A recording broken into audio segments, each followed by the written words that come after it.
नमस्कार दोस्तों, मैं Parasnath life high study IAS में आपका स्वागत है।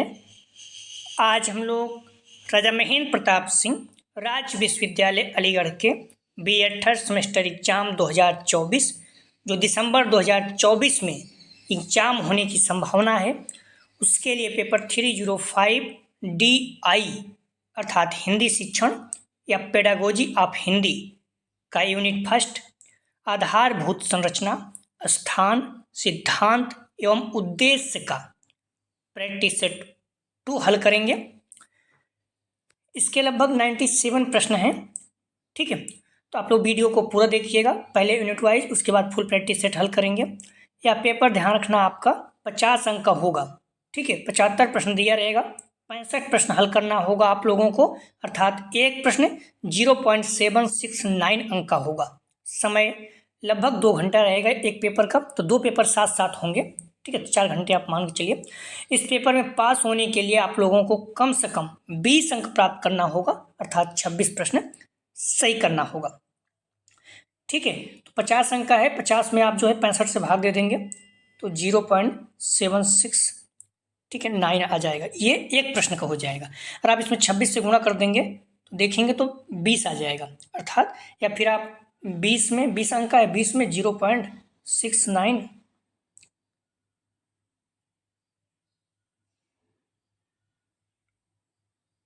769 से भाग दे दीजिए, 26 आ जाएगा, मतलब 26 प्रश्न हो जाएगा। ठीक है, क्योंकि 50 अंक का है, 50 का पता है 40% चाहिए आपको, बटे 100 कर दीजिए। कितना अंक चाहिए पास होने के लिए? एक जीरो यहाँ, एक जीरो यहाँ, 20। तो 20 अंक आपको इस पेपर में पास होने के लिए चाहिए, अर्थात 26 प्रश्न सही करना है।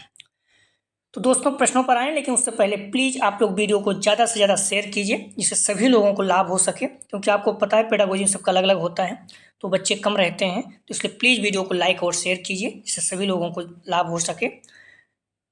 यदि आप लोग चैनल को सब्सक्राइब नहीं किए हैं तो प्लीज़ चैनल को सब्सक्राइब कीजिए तथा वीडियो को लाइक और शेयर जरूर कीजिए। पेपर 305 DI अर्थात हिंदी शिक्षण, पेडागोजी ऑफ हिंदी, इसका यूनिट फर्स्ट आधारभूत संरचना, स्थान, सिद्धांत एवं उद्देश्य, इसका पार्ट 2 हल करेंगे। इसके पहले पार्ट 1 हल कर चुके हैं यूनिट फर्स्ट का, या प्रैक्टिस सेट 2 है, इसके पहले एक हल कर चुके हैं। यदि आप लोग नहीं देखे हैं तो डिस्क्रिप्शन में जाकर लिंक आप प्लेलिस्ट 305 DI दिया गया है, इस जगह पे क्लिक करेंगे तो इस पेपर की सारी वीडियो आपको क्रम से मिल जाएगी। यदि आप लोग प्लेलिस्ट में चाहें तो जाके देख सकते हैं। बाकी जो पहले के पेपर हैं, यहाँ जस्ट देखेंगे तो लिंक आप प्लेलिस्ट ऑल पेपर दिया गया है, वहाँ पर क्लिक करेंगे, सारे पेपर की सारी वीडियो क्रम से मिल जाएगा, मतलब 301, 302, 304 सारे पेपर की सारी वीडियो क्रम से मिल जाएगा। यदि आप लोगों को कोई क्यूरीज है तो 9654302596 पर मैसेज करके आप पूछ सकते हैं। बेटी सिम किसी को एडमिशन चाहिए आपके परिचित में तो आप बात कर सकते हैं इस नंबर पे, या फिर मैसेज कर सकते हैं, बहुत ही कम फीस में, सिर्फ आपको एग्जाम देने जाना है। प्रश्न है, चिंतन का अर्थ है ए विचार करने की कला, भी विचार विमर्श सी, अभ्यास डी, उपयुक्त सभी। तो चिंतन का अर्थ है, सही जवाब हो जाएगा ए विचार करने की कला। आप लोग ध्यान रखना, जो पेडागोजी वाले सब्जेक्ट हैं लगभग मिलते जुलते हैं सारे पेपर। ठीक है, तो आप लोग सभी पेपर का प्रैक्टिस सेट हल कर सकते हैं, जैसे ही लगभग हैं, आप देखेंगे तो बहुत डिफरेंस है बस। अगला प्रश्न है, भाषा तथा लेख का प्रभाव पड़ता है ए निबंधात्मक परीक्षा में, बी लघु उत्तरी परीक्षा में, सी अति लघु उत्तरी परीक्षा में, डी वस्तुनिष्ठ परीक्षा में। तो भाषा तथा लेख का प्रभाव पड़ता है, सही जवाब हो जाएगा ए निबंधात्मक परीक्षा में। आप लोग प्लीज़ वीडियो को लाइक और शेयर जरूर करें, जिससे सभी लोगों को जानकारी प्राप्त हो सके, निवेदन है। और क्लास के बाद या फिर आप पहले ही कभी भी वीडियो को लाइक जरूर करें। आप लोग इतने लोग देखते हैं बट लाइक नहीं करते हैं, पता नहीं क्यों, जबकि आपका कोई नुकसान नहीं है, हमें मोटिवेशन मिलता है। तो प्लीज़ वीडियो को लाइक कर ही दिया करें ना, सही तो क्लास के बाद ही। ठीक है, प्लस अपने कॉलेज के ग्रुप है वहाँ शेयर करें, इससे आपको कोई नुकसान नहीं होगा। आप समझिए बात को, आपको निश्चित रूप से लाभ हो रहा है। अगर आप जुड़े हैं तो आपको 85 से 90% बन जाएगा, नॉर्मली बता रहे हैं। ठीक है, कुछ नहीं करना, सारे प्रश्नों को बार बार पढ़ते रहिए, बस आप एग्जाम में बहुत अच्छे करेंगे। और आपका प्रश्नों का जवाब आप लोग देते चले, इससे आपको प्रश्न याद रहेगा। ठीक है, प्रश्न है, सीखे हुए ज्ञान को अस्थायी रूप देना किस नीति का उद्देश्य है? ए दत्त कार्य नीति, बी स्वतंत्र अध्ययन नीति, सी पुनरावृत्ति नीति, डी अभ्यास कार्य नीति। सही जवाब हो जाएगा डी अभ्यास कार्य नीति। तो सीखे हुए ज्ञान को अस्थायी रूप देना मतलब कि आपको अस्थायी रहे, इसीलिए बार बार अभ्यास करना किसी भी चीज़ के लिए। अगला प्रश्न है, शिक्षण विधि कहते हैं ये पाठ वस्तु द्वारा प्रस्तुतिकरण की शैली को भी, पाठ्य पुस्तक निर्माण को सी, पाठ्यक्रम निर्माण को डी, छात्रों को पढ़ाने को शिक्षण विधि कहते हैं। सही जवाब हो जाएगा ए, पाठ्य वस्तु द्वारा प्रस्तुतिकरण की शैली को। अगला प्रश्न है, शिक्षण नीतियां एवं शिक्षण विधियां ए एक दूसरे का पर्याय हैं, बी एक दूसरे के विरोधी हैं, सी एक दूसरे से संबंधित हैं, डी इनमें से कोई नहीं। शिक्षण नीतियां एवं शिक्षण विधियां, सही जवाब हो जाएगा सी, एक दूसरे से संबंधित हैं। अगला प्रश्न है, the language of thought of the child के लेखक हैं ए पियाजे, बी फ्लैंडर्स, सी स्पेंसर, डी ब्लूम। तो the language and thought of the child के लेखक हैं, सही जवाब हो जाएगा ए पियाजे। अगला प्रश्न है, संप्रेषण में आने वाली एक प्रमुख बाधा है ये श्रोता को अंग्रेजी का कम ज्ञान, बी श्रोता एवं प्राप्त स्थान के बीच की दूरी, सी एक से अधिक माध्यमों का उपयोग, डी ध्वनि प्रदूषण। सही जवाब हो जाएगा डी ध्वनि प्रदूषण। अगला प्रश्न है, निम्नलिखित में से कौन सी भौतिक भाषा नहीं है ये खराब स्वास्थ्य, बी अदृश्यता, सी पूर्व अधिगम, डी शोर। पूछ रहा है कौन सा भौतिक भाषा नहीं है, सही जवाब हो जाएगा 8 का सी पूर्व अधिगम। ठीक है, भौतिक भाषा नहीं है पूर्व अधिगम, बाकी खराब स्वास्थ्य, अदृश्यता, शोर ये सारी जो है भौतिक भाषा है। अगला प्रश्न है, आप लोग प्रश्नों का जवाब जरूर दें, इससे क्या होगा आप साथ में बने रहेंगे और आपको प्रश्न याद होते जाएंगे। ठीक, मैं भी एक शब्द बार बार कह रहा हूँ, मैक्सिमम जो पेडागोजिक सब्जेक्ट है सभी एक जैसे ही है, तो आप सारे प्रैक्टिस सेट को हल करते रहे, निश्चित रूप से आपको कुछ न कुछ लाभ होगा। प्रश्न है, संप्रेषण पारस्परिकता के भावों में विचारों एवं भावनाओं की दूसरों के साथ भागीदारी है या कथन है ए हार्टमैन का, बी एडलरडेल का, सी ब्रूकर का, डी मिलर का। सही जवाब हो जाएगा 9 का बी एडलरडेल का। आप लोग 8 बजे टाइम से आ जाया करें, इससे क्या होगा आपको सारे प्रश्न आपको देखने को मिलेंगे। अगला प्रश्न है, संप्रेषण प्रक्रिया के प्रमुख 4 तत्वों में सम्मिलित नहीं है ए स्रोत, बी भाषा, सी संदेश, डी माध्यम। सही जवाब हो जाएगा, ध्यान रखना बी भाषा। अगला प्रश्न है, संप्रेषण शब्द अंग्रेजी के पर्याय कम्युनिकेशन की उत्पत्ति किस शब्द से मानी जाती है ए कॉमन, बी कम्युनल, सी कम्युनिस, डी कंसर्न। संप्रेषण शब्द अंग्रेजी के पर्याय कम्युनिकेशन की उत्पत्ति किस शब्द से मानी जाती है, सही जवाब हो जाएगा सी कम्युनिच। अंग्रेजी शब्द कम्युनिकेशन लैटिन शब्द कम्युनिकेयर से लिया गया है जिसका अर्थ प्रदान करना या भाग लेना या संचित करना है। कम्युनिकेयर शब्द कम्युनिज मूल से बना है जिसका अर्थ सामान बनाना या साझा करना है। अगला प्रश्न है, प्रजातांत्रिक प्रशासन में किस प्रकार का संप्रेषण अधिक प्रचलित है ए अधोगामी संप्रेषण, बी शून्य संप्रेषण, सी ऊर्ध्वगामी संप्रेषण, डी क्षैतिज संप्रेषण। सही जवाब हो जाएगा सी ऊर्ध्वगामी संप्रेषण। अगला प्रश्न है, प्राचीन भाषा को कहते हैं ए मूल भाषा, बी प्रादेशिक भाषा, सी विदेशी भाषा, डी भोजपुरी। तो प्राचीन भाषा को कहते हैं, सही जवाब हो जाएगा ए मूल भाषा। ये एमएड में भी पूछा गया है, तो कभी कभी आप ध्यान रखना कहीं भी पूछ लेता, तो महत्वपूर्ण है, पूछा जा सकता है। अगला प्रश्न है, भाषा को विभाजित किया जाता है ए प्रयोगों की दृष्टि से, बी व्यवहारिक दृष्टि से, सी ए बी दोनों, डी में से कोई नहीं। तो भाषा को विभाजित किया जाता है, सही जवाब हो जाएगा सी ए बी दोनों, प्रयोग की दृष्टि से, व्यवहारिक दृष्टि से, दोनों। अगला प्रश्न है, हिंदी की बोलियां हैं ए 15, बी 17, सी 18, डी 19। तो हिंदी में कितनी बोलियां हैं, सही जवाब हो जाएगा सी 18 बोलियां हैं, ध्यान रखना। और भाषा कितनी है 22। हिंदी भाषा के 18 बोलियों का उपभाषाएं हैं जिसमें ध्यान रखना अवधी, ब्रजभाषा, कन्नौजी ये बोलियां हैं, बुंदेली, बघेली, हड़ौती, खड़ी बोली, हरियाणवी, राजस्थानी, छत्तीसगढ़ी, मालवी, नागपुरी, खोरठा, पंच परगनिया, कुमाऊनी, मगही, मेवाती, फौजी, हिंदी आदि प्रमुख हैं। ठीक है, तो 18 बोलियां इस तरह से हैं, आप देख लीजिएगा। संसार में लगभग कितनी भाषाएं बोली जाती हैं, तो लगभग इसमें लगा हुआ है, क्लियर एकदम फिक्स नहीं है। सही जवाब हो जाएगा ए 4000 के आसपास, ज़्यादा कम हो सकता है, आप देख लीजिएगा। अगला प्रश्न है, पाठ्य पुस्तक शिक्षण का डॉट डॉट होती है। ए आधार, बी यंत्र, सी उपकरण, डी बंधन। सही जवाब हो जाएगा 17 का, ध्यान रखना ए आधार। पाठ्य पुस्तक शिक्षण का आधार होती है। अगला प्रश्न है, किस विधा के शिक्षण में मौन वाचन प्रभावकारी होता है। ए निबंध, बी कविता, सी कहानी, डी नाटक। सही जवाब हो जाएगा ए निबंध।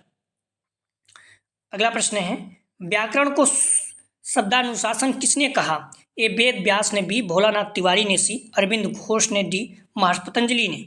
सही जवाब हो जाएगा 19 का, डी महर्षि पतंजलि ने। अगला प्रश्न है, द्वुत पाठ किसके द्वारा किया जाता है। ए छात्र के द्वारा, बी शिक्षक के द्वारा, सी ए बी दोनों, डी इनमें से कोई नहीं। तो द्वुत पाठ किसके द्वारा किया जाता है। सही जवाब हो जाएगा ए छात्र के द्वारा। अगला प्रश्न है, ध्यान रखना आप लोग डिस्क्रिप्शन में जाएंगे, लिंक आप प्लेलिस्ट 305 दिया गया है, इस जगह पे क्लिक करेंगे तो इस पेपर की सारी वीडियो आपको क्रमश मिल जाएगा। जस्ट इसके नीचे अगर है वहाँ पर लिंक का प्लेलिस्ट ऑल पेपर लिखा हुआ है, वहाँ पर क्लिक करेंगे सारे पेपर की सारी वीडियो क्रमश मिल जाएगी, मतलब 301, 302, 303, 304। ठीक है, तो आप कर सकते हैं, या फिर आप प्लेलिस्ट में जाकर भी देख सकते हैं सारी वीडियो को, सारे पेपर की। यदि कोई क्यूरी 9654302596 पर आप मैसेज करके पूछ सकते हैं। आपके परिचित में किसी को बीटीसी में एडमिशन चाहिए बहुत कम ही फीस में और सिर्फ एग्जाम देने जाना है, ठीक है, तो आप बात कर सकते हैं 9654302596 पर। अगला प्रश्न है, पाठ योजना निर्माण का उपागम है। ए अमेरिकन उपागम, बी भारतीय उपागम, सी ब्रिटिश उपागम, डी उपयुक्त सभी। तो पाठ योजना निर्माण का उपागम है, सही जवाब हो जाएगा डी उपयुक्त सभी। अगला प्रश्न है, पाठ योजना के किस उपागम में अनुभव को विशेष महत्व दिया गया है। ए हर्बर्ट उपागम, बी ड्यूबी तथा किलपैट्रिक उपागम, सी मॉरिसन उपागम, डी उपयुक्त सभी। सही जवाब हो जाएगा बी ड्यूबी तथा किलपैट्रिक उपागम। अगला प्रश्न है, भारत में पाठ योजना निर्माण में किस उपागम का विश्वविद्यालय में अधिक प्रयोग किया जाता है। ये हर्बर्ट उपागम, बी मॉरिसन उपागम, सी ब्रिटिश उपागम, डी ड्यूबी किलपैट्रिक उपागम। सही जवाब हो जाएगा ए हर्बर्ट उपागम। अगला प्रश्न है, शिक्षक का अंतिम लक्ष्य डॉट डॉट का सर्वांगीण विकास करना है। ये स्वदेश प्रेम का, बी व्यक्ति का, सी मानवता का, डी इनमें से कोई नहीं। सही जवाब हो जाएगा बी व्यक्ति का। अगला प्रश्न है, शिक्षण कौशलों के विकास के लिए व्यवस्था की जाती है। ए सूक्ष्म शिक्षण की, बी इकाई योजना की, सी दल शिक्षण की, डी अभिक्रमित अनुदेशन की। शिक्षण कौशलों के विकास के लिए व्यवस्था की जाती है। सही जवाब हो जाएगा 25 का ए सूक्ष्म शिक्षण की।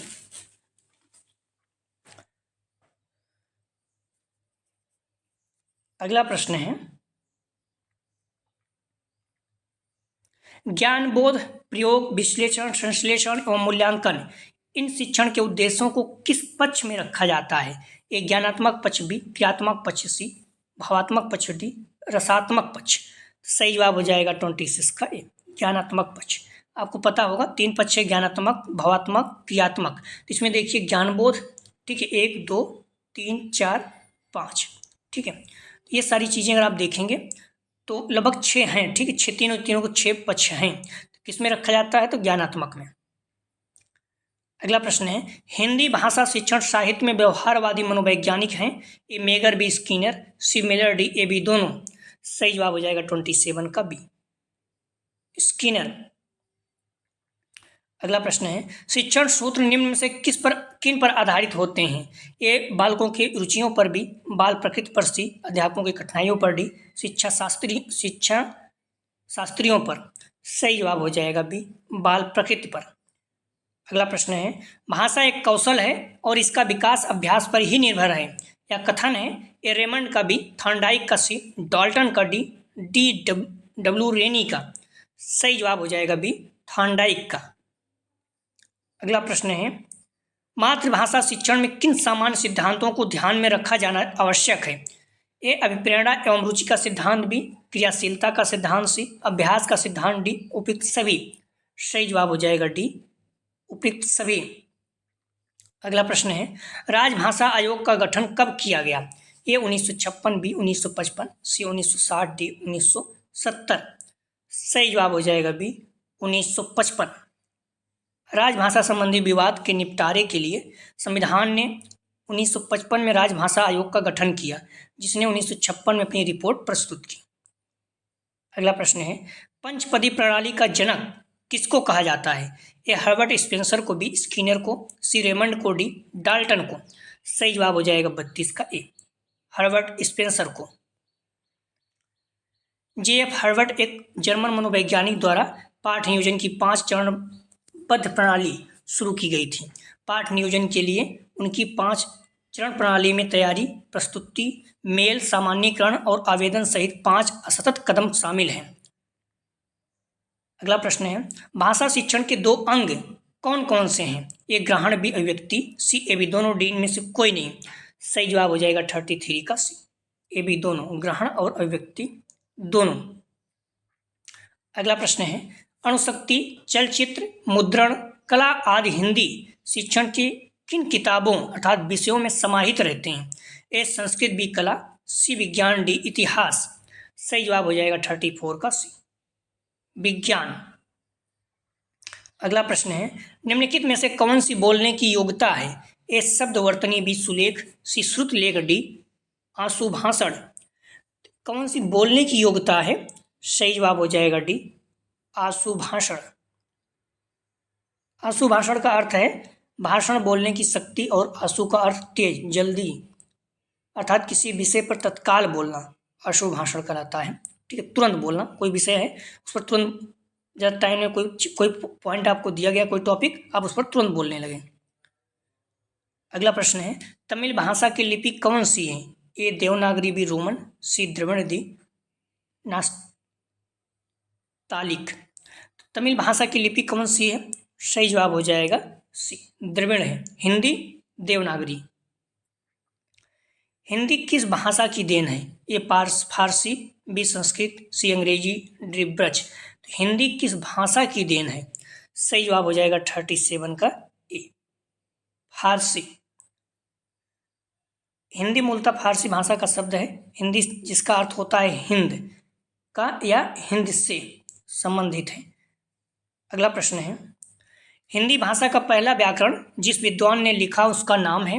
ए पाणिनि, बी पतंजलि, सी डॉक्टर किलाक, डी कामता प्रसाद। सही जवाब हो जाएगा 38 का सी, डॉक्टर किलाक। अगला प्रश्न है, हिंदी शब्द का संबंध संस्कृत के निम्न शब्द से है? ए हिंदू, बी सिंधु, सी हिंदवी, डी सप्त सिंधु। तो हिंदी शब्द का संबंध संस्कृत के निम्न शब्द से है। सही जवाब हो जाएगा बी सिंधु। अगला प्रश्न है, हिंदी भाषा में प्रयुक्त स्वरों की सहायता से उच्चारित ध्वनियों को कहते हैं? ए व्यंजन, बी वर्ण, सी अक्षर, डी अनुस्वार। सही जवाब हो जाएगा 40 का ए, व्यंजन। अगला प्रश्न है, हिंदी की मूल भाषा या जननी है? ए संस्कृत, बी पाली, सी गुजराती, डी इनमें से कोई नहीं। तो हिंदी की मूल भाषा या जननी है। सही जवाब हो जाएगा ए संस्कृत। अगला प्रश्न है, मातृभाषा आधारशिला है? ए सामाजिकता की, बी ज्ञान बुद्धि वृद्धि की, सी शिक्षा की, डी इनमें से कोई नहीं। तो मातृभाषा आधारशिला है। सही जवाब हो जाएगा सी, शिक्षा की। लगभग 97 प्रश्न है, तो आप लोग प्रश्नों को पूरा देखिएगा। अगला प्रश्न है, संविधान के अनुसार हिंदी में कौन से अंक ग्रहण किए गए हैं? ए अंग्रेजी अंक, बी हिंदी अंक, सी अंतर्राष्ट्रीय अंक, डी इनमें से कोई नहीं। संविधान के अनुसार हिंदी में कौन से अंक ग्रहण किए गए हैं? सही जवाब हो जाएगा सी, अंतर्राष्ट्रीय अंक। अगला प्रश्न है, लिपि का सही ज्ञान एवं अभ्यास का उद्देश्य किस स्तर का है? ए माध्यमिक स्तर, बी प्रारंभिक स्तर, सी उच्च स्तर, डी उपयुक्त सभी। सही जवाब हो जाएगा बी प्रारंभिक स्तर। अगला प्रश्न है, भाषा उस व्यक्ति ध्वनि चिन्हों की पद्धति को कहते हैं जिसके माध्यम से समाज समूह परस्पर व्यवहार करते हैं। या कथन है? ए ब्लैक तथा ट्रेजर का, बी वुड का, सी रॉस का, डी इनमें से कोई नहीं। तो भाषा उस व्यक्ति ध्वनि चिन्ह की पद्धति को कहते हैं जिसके माध्यम से समाज समूह परस्पर व्यवहार करते हैं, या कथन है। सही जवाब हो जाएगा ए, ब्लॉग तथा ट्रेजर का। अगला प्रश्न है, इनमें से श्रव्य सामग्री है ए रेडियो, बी ग्रामोफोन, सी टेप रिकॉर्डर, डी उपयुक्त सभी। श्रव्य मतलब होता है जो सिर्फ सुनाई दे, जैसे रेडियो हो गया। सही जवाब हो जाएगा 46 का डी। रेडियो भी सुनाई देता है, ग्रामोफोन भी और टेप रिकॉर्डर भी। ठीक है, सभी इसका सही जवाब है डी। अगला प्रश्न है, संपूर्ण सूक्ष्म शिक्षण की प्रक्रिया के लिए कितना समय निर्धारित किया गया है ए 6 मिनट, बी 12, सी 15, डी 36। संपूर्ण सूक्ष्म शिक्षण, ध्यान रखना माइक्रो शिक्षण की बात कर रहा है, माइक्रो नहीं, बृहद नहीं। सही जवाब हो जाएगा 47 का डी, 36 मिनट। अगला प्रश्न है, पाठ की प्रतिपुष्टि के लिए कितना समय निश्चित किया जाता है ए 2 मिनट, बी 4, सी 6, डी 36। सही जवाब हो जाएगा सी, 6 मिनट। अगला प्रश्न है, इनमें से दृश्य श्रव्य जनसंचार माध्यम है ए रेडियो, बी दूरदर्शन, सी समाचार पत्र, डी पैम्पलेट। सही जवाब हो जाएगा बी दूरदर्शन। अगला प्रश्न है, शिक्षा की प्रक्रिया में शिक्षक किससे सदृश कार्य करता है ए केंद्र के, बी मध्य के, सी धुरी, डी इनमें से कोई नहीं। सही जवाब हो जाएगा 50 का सी, धुरी के। अगला प्रश्न है, पाठ योजना निर्माण का सर्वाधिक लाभ मिलता है ए शिक्षक को, बी विद्यार्थियों को, सी प्रधानाध्यापक को, डी इनमें से किसी को नहीं। पाठ योजना निर्माण का सर्वाधिक लाभ मिलता है, सही जवाब हो जाएगा ए शिक्षक को। अब ये चाहे आप मैथ हो, चाहे बायोलॉजी हो, चाहे केमिस्ट्री हो, सभी में काम करेगा कुछ चीज़ें। ठीक है, सेम रहता है। अगला प्रश्न है, विद्यालय में अनेक गतिविधियां होती हैं, अतः छात्रों के सामाजिक विकास के लिए कौन सी गतिविधि उपयुक्त है ए वाद विवाद प्रतियोगिता, बी कवि गायन प्रतियोगिता, सी ऐतिहासिक स्मारकों का भ्रमण, डी कक्ष में अपने विचारों को प्रकट करने का अवसर प्रदान करना। सही जवाब हो जाएगा 52 का सी, ऐतिहासिक स्मारकों का भ्रमण। अगला प्रश्न है, मैजिक लैंटर्न कहते हैं ए चित्र विस्तारक, बी फ्लालेन बोर्ड, सी मूक चित्र, डी प्रतिमूर्तियां। सही जवाब हो जाएगा 53 का, ध्यान रखना ए चित्र विस्तारक। जादुई लालटेन नाम शुरुआती दर्शकों के अनुभव से आया, जिन्हें शैतानों और स्वर्गदूतों के को दीवार पर रहस्यमय तरीके से प्रकट करते हुए देखा था, जैसे कि जादू से। ठीक है, तो मैजिक लैंटर्न कहते हैं, इसे लालटेन बोलते हैं गांव में। सही जवाब इसका चित्र विस्तारक से है। ठीक है, इसको जादुई लालटेन भी बोलते हैं, मैजिक लालटेन। अगला प्रश्न है, बालकों में रटने की प्रवृत्ति कम होती है ये पाठ्य पुस्तक के प्रयोग से, भी दृश्य श्रव्य साधनों के प्रयोग से, सी पढ़ने की पुनरावृत्ति से, डी इनमें से सभी। सही जवाब हो जाएगा 54 का, ध्यान रखना बी दृश्य श्रव्य साधनों के प्रयोग से। बालक तब कम रटेंगे जब उनको दिखाकर समझाया जाएगा, सुनाई भी दे। जैसे आप टेलीविजन मतलब टीवी देख लीजिए, तो यहाँ क्या होता है, वो रटते कम है, दिखाई भी देता है, उनको ज़्यादा जल्दी से याद हो जाता है जो चीज़ें रहती हैं, जो घटनाएं। अगला प्रश्न है, द्विविकल्पी प्रश्नों का निर्माण कितने प्रकार से किया जा सकता है ए 1 प्रकार, बी 2 प्रकार से, 3 प्रकार, डी इनमें सभी प्रकार से। सही जवाब हो जाएगा सी 3 प्रकार से। अगला प्रश्न है, पुनः स्मरणात्मक प्रश्न कितने प्रकार के होते हैं ए साधारण पुनः स्मरणात्मक, बी रिक्त स्थान पूर्ति, सी ए बी दोनों, डी में से कोई नहीं। सही जवाब हो जाएगा 56 का, ध्यान रखना सी साधारण पुनः स्मरणात्मक, रिक्त स्थान पूर्ति दोनों। अगला प्रश्न है, वस्तुनिष्ठ परीक्षणों का विकास किसने किया ए J.M. राइस ने, बी C.V. गुड ने, सी सिम्पसन, डी किलपैट्रिक। सही जवाब हो जाएगा 57 का ए J.M. राइस ने। अगला प्रश्न है, उपचारात्मक शिक्षण में प्रमुख रूप से चयन किया जाता है ए मूल्यांकन प्रणाली का, बी मूल्यांकन के उपकरणों का, सी शिक्षण नीतियों में युक्तियों का, डी पाठ्यक्रम का। सही जवाब हो जाएगा 58 का सी शिक्षण नीतियों एवं युक्तियों का। अगला प्रश्न है, किस परीक्षण में छात्र को आत्म प्रकाशन का अवसर नहीं मिलता है ये मौखिक परीक्षण, बी निबंधात्मक परीक्षण, सी वस्तुनिष्ठ परीक्षण, डी इनमें से कोई नहीं। सही जवाब हो जाएगा 59 का सी वस्तुनिष्ठ परीक्षण। अगला प्रश्न है, एक प्रस्तावना कथन एक छात्र को एक नई अवधारणा को सीखने में कैसे मदद करता है। सही जवाब हो जाएगा, ध्यान रखना सी यह छात्र को विषय के कठिनाई स्तर को समझने में मदद करता है। ठीक है,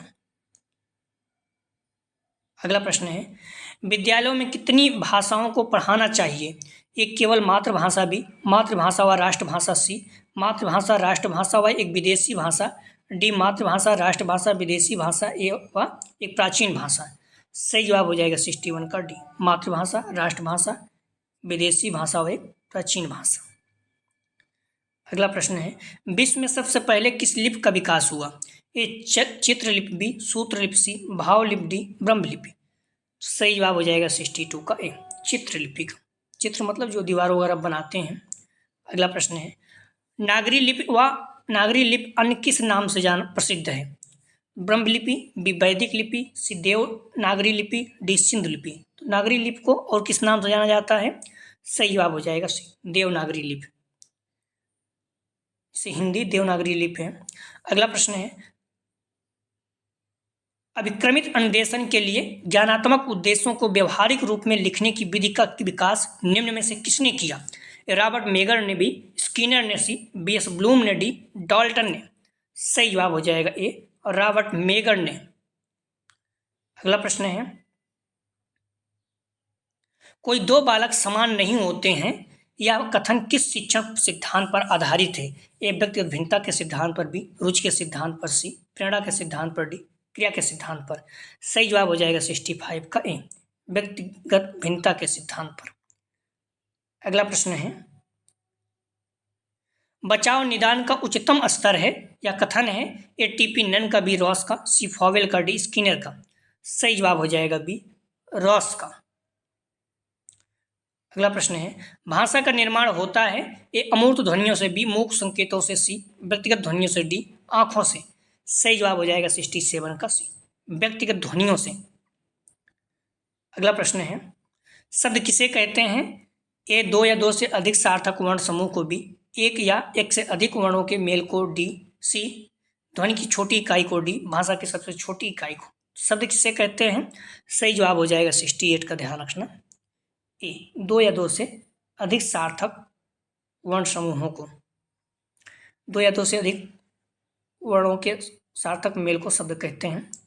अगला प्रश्न है, पूर्वी हिंदी का संबंध किससे माना गया है? ए, मगधी अपभ्रंश, बी, अर्धमगधी अपभ्रंश, सी, सौशैनी अपभ्रंश, डी, इनमें से कोई नहीं। पूर्वी हिंदी की बात कर रहा है। सही जवाब हो जाएगा 69 का बी, अर्धमगधी अपभ्रंश। अगला प्रश्न है, हिंदी की उपभाषाएं कितनी हैं? ए, 3, बी, 4, सी, 2, डी, 5। सही जवाब हो जाएगा 70 का डी, 5।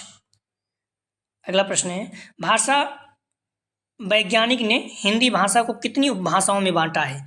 ए, हिंदी की उपभाषाएं, बी, राजस्थानी, ध्यान रखना, हिंदी की उपभाषाएं राजस्थानी 5 उपभाषाओं में बांटा है। पहला, हिंदी की उपभाषाएं जैसे राजस्थानी, पश्चिमी हिंदी, पूर्वी हिंदी, बिहारी, पहाड़ी, ये 5 उपभाषाएं हैं। अगला प्रश्न है, संपर्क भाषा का तात्पर्य है? ए, दो भिन्न भाषाएं बोलने वालों के बीच संपर्क करने की भाषा, बी, सरकारी कामकाज की भाषा, सी, बहुसंख्यक लोगों की भाषा, डी, परिनिष्ठित भाषा। संपर्क भाषा का तात्पर्य है, सही जवाब हो जाएगा ए, दो भिन्न भाषाएं बोलने वालों के बीच संपर्क करने की भाषा। अगला प्रश्न है, निम्न में से कौन सी बात हिंदी की दरिद्रता की द्योतक है? ये वैज्ञानिक लिपि, राजनीतिकों द्वारा हिंदी की उपेक्षा, सी, स्वाभाविकता, डी, सरल वाक्य रचना। सही जवाब हो जाएगा 72 का बी, राजनीतिकों द्वारा हिंदी की उपेक्षा। अगला प्रश्न है, पाठ्य पुस्तक ज्ञान, अनुभवों, भावनाओं, विचारों तथा प्रवृत्तियों के संचय का साधन है, या कथन है? ए, हेरोलिकर का, बी, लेज का, सी, रमण बिहारी लाल का, डी, टी, रेमंड का।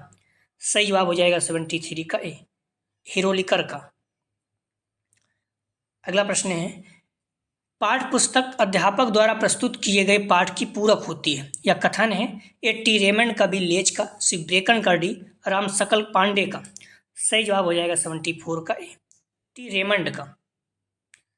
अगला प्रश्न है, भाषा सीखने हेतु कौशल में दक्षता आवश्यक है? ए, 1, बी, 2, सी, 3, डी, 4। सही जवाब हो जाएगा 75 का डी, 4। अगला प्रश्न है, अक्षरों का अंग ठीक अनुपात में होना चाहिए? ए, लिखित भाषा, बी, मौखिक और अशाब्दिक भाषा, सी, अशाब्दिक भाषा, डी, मौखिक भाषा।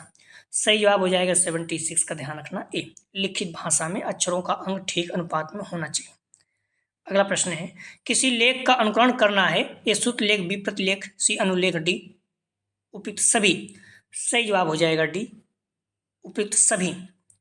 अगला प्रश्न है, लिखते समय पृष्ठ पर हंसिया छोड़ना चाहिए। ए बाईं ओर, बी दाईं ओर, सी बाईं और दाईं दोनों ओर, डी पृष्ठ के किसी भी भाग पर। तो लिखते समय पृष्ठ पर हंसिया छोड़ना चाहिए। सही जवाब हो जाएगा ए, बाईं ओर। आप लोग देखते होंगे जब लिखते होंगे तो इस तरह से रहता है, तो इस तरह इस स्थान पर आपको थोड़ा सा छोड़ देना चाहिए। हाशिया का हिंदी अर्थ है अंतिम किनारा। ठीक है, आखिरी छोर या कोर पन्ने का पृष्ठ के चारों ओर किनारा। ठीक है, अगला प्रश्न है, पन्ने का जो चारों ओर होता है किनारा, आप समझिए बात को। मान लीजिए कोई पन्ना है, इसके चारों ओर ये मान लीजिए इतनी में लिखना है। ठीक है, आपको ये चारों तरफ ऐसे छोड़ देना। अगला प्रश्न है, निर्णयात्मक परीक्षण प्रयोग किया जाता है। ये कमजोर बालकों के लिए बी, विशिष्ट बालकों के लिए सी, मानसिक मंदित बालक हेतु डी, प्रतिभाशाली बालक। सही जवाब हो जाएगा 79 का ए, कमजोर बालकों के लिए निर्णयात्मक परीक्षण का प्रयोग किया जाता है। अगला प्रश्न है, शिक्षा का मूल अधिकार अधिनियम किस वर्ष लागू किया गया। ए सन 2009, बी 2010, सी 2011, डी 2012। सही जवाब हो जाएगा बी, सन 2010 में। शिक्षा के मूल अधिकार अधिनियम को व्यवहारिक रूप देने के लिए संसद में निःशुल्क एवं अनिवार्य शिक्षा अधिनियम, शिक्षा के मूल अधिकार अधिनियम को व्यवहारिक रूप देने के लिए संसद में निःशुल्क एवं अनिवार्य शिक्षा अधिनियम 2009 पारित किया गया। ठीक है, और लागू कब किया गया, जो कि 1 अप्रैल 2010 को लागू किया। पीसीएस वगैरह किसी भी कंपटीशन एग्जाम में भी पूछा जाता है। इस अधिनियम में 7 अध्याय 38 खंड हैं। इस पॉइंट को आप लोग ध्यान रखना। शिक्षा का मूल अधिकार अधिनियम किस वर्ष लागू किया गया, 2010 में, 1 अप्रैल 2010 में। ठीक है, और पारित कब किया गया था, 2009 में। दोनों याद रखना, दोनों पूछा जा सकता है। अगला प्रश्न है, हिंदी जन जन की भाषा है, हिंदी को राजभाषा के रूप में दर्जा दिया गया। ये 14 सितंबर 1948 को बी, 14 सितंबर 1949 को सी, 14 सितंबर 1951 को डी, 14 सितंबर 1950 को। सही जवाब हो जाएगा बी, 14 सितंबर 1949 को। अगला प्रश्न है, राष्ट्रीय ज्ञान आयोग ने व्यावसायिक शिक्षा के स्थान पर किस शब्द के प्रयोग की सिफारिश की है। ए कौशल शिक्षा, बी कौशल विकास, सी व्यवहारिक प्रशिक्षण, डी तकनीकी प्रशिक्षण। सही जवाब हो जाएगा बी, कौशल विकास। अगला प्रश्न है, उपचारात्मक हिंदी शिक्षण हेतु प्रयुक्त कीजिए। ए मानदंड परीक्षण, बी उद्देश्य केंद्रित परीक्षण, सी निर्णयात्मक परीक्षण, डी उपयुक्त सभी। सही जवाब हो जाएगा 83 का, ध्यान रखना सी, निर्णयात्मक परीक्षण। अगला प्रश्न है, उद्दीपन परिवर्तन कौशल के घटक हैं। ए शरीर संचालन, बी हाव भाव, सी स्वर में उतार चढ़ाव, डी उपयुक्त सभी। सही जवाब हो जाएगा 84 का, ध्यान रखना आप लोग डी, उपयुक्त सभी। अगला प्रश्न है, मूल प्रवृत्ति का सिद्धांत है। ए रुचि का सिद्धांत, बी बुद्धि का, सी अभिप्रेरणा का, डी अभिरुचि का। सही जवाब हो जाएगा सी, अभिप्रेरणा का। अगला प्रश्न है, लेख कौशल के अभ्यास के लिए महत्वपूर्ण है। ए सारांश लेखन, बी व्याकरण अभ्यास, सी वाचन अभ्यास, डी टिप्पणी लेखन। सही जवाब हो जाएगा बी, व्याकरण अभ्यास। अगला प्रश्न है, प्राथमिक विद्यालय के कुछ विद्यार्थियों के श्रवण और वाचन कौशल के विकास के लिए इनमें से कौन सी पद्धति उपयुक्त है। ये मौखिक अभिव्यक्ति, बी अभिनय तथा संवाद, बी सी अंत्याक्षरी पद्धति, डी वाद विवाद। सही जवाब हो जाएगा बी, अभिनय तथा संवाद। अगला प्रश्न है, मानव अपने विचारों का आदान प्रदान मुख्य रूप से किन प्रक्रियाओं के द्वारा करता है। इस श्रवण के द्वारा, बी संभाषण के द्वारा, सी पठन व लेखन के द्वारा, डी इनमें से सभी।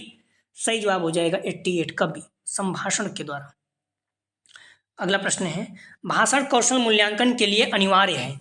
ए संभाषण, बी निरंतरता, सी संवाद लेखन, डी भाव के अनुरूप पाठ वस्तु का विश्लेषण। सही जवाब हो जाएगा 89 का, ध्यान रखना ए संभाषण। अगला प्रश्न है, लेखन परंपरा के नीचे दिए गए पर्यायों में से किससे संबंध है। एक कथा विचार, बी कल्पना, सी निर्धारित स्थानों पर विराम चिन्ह का प्रयोग, डी समीचीन शब्दावली। सही जवाब हो जाएगा 90 का सी, निर्धारित स्थानों पर विराम चिन्हों का प्रयोग। अगला प्रश्न है, भाषा सीखने का दूसरा साधन क्या है। ए व्याकरण, बी शिक्षण, सी अभ्यास, डी अनुकरण। सही जवाब हो जाएगा सी, अभ्यास। अगला प्रश्न है,